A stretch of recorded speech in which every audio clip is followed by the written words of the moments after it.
Մինաս Մարտոյանը ասում է ճիշտ է, արդյոք այն լուրը, որ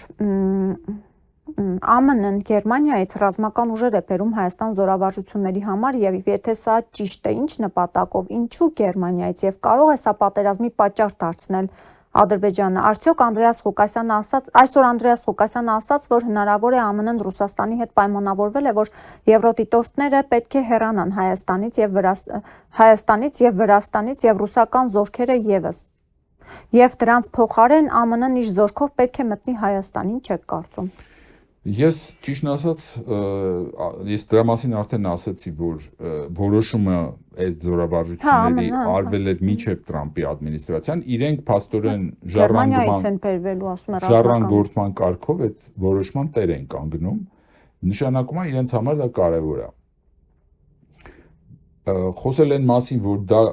առիթ կհանդիսանա պատերազմի համար, դուք պատկերացնում եք, եթե ադրբեջանցիները պատերազմ սկսեն այդ զորավարժությունների ժամանակ ում դեմ են սկսել, դա արդեն Հայաստանի դեմ չեն սկսում, այսինքն դա հարցը աբսուրդ է այդ իմաստով։ Ինչ վերաբերում է երրորդ մասը հարցի Վրաստանից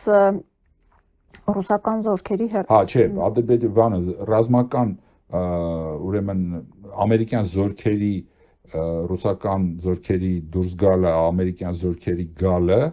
վաղը ես դրա մասին որևիցե բան ասեմ, որևիցե նշան չեմ տեսնում ոչ եվրոդիտորդների այդ իմաստով դուրս գալու, ոչ էլ ամերիկյան զորքերի գալու։ Հակառակը ես կարծում եմ, որ այդտեղ կարող է Հայաստանի հարցում համաձայնություն լինի եւ Իրանի եւ Եվրոպայի եւ Միացյալ Նահանգների, որ այստեղ տեղակայվեն ֆրանսիական զորքեր։ Որովհետեւ դա մի կողմից ամերիկացիների վրայից լրացուցիչ իրենք աշխատում են իրենց ուշադրությունը պահել հեռավոր արևելքում, իրենց ռազմական ուժերը ավելի շատ կենտրոնանան այդտեղ եւ եվրոպական եւ մերձավոր արևելյան տարածքում այլ բաժանում անել եւ Եվրոպային իրենք համաձայն են, որ Եվրոպան արևելյան Եվրոպայի հատկապես մասում եվրոպական ուժերը անվտանգային ճարտարապետություն ստեղծեն։ Պարոն Ղուկասյան, ուղղակի եթե այս համաձայնագրով Բաքուն ասում է, որ որևէ երրորդ ուժ չպիտի լինի Հայաստան, չէ, ասում է եւ եվրոդիտորդների դուրս գալու։ Համաձայնագիր պետք է ստորագրվի։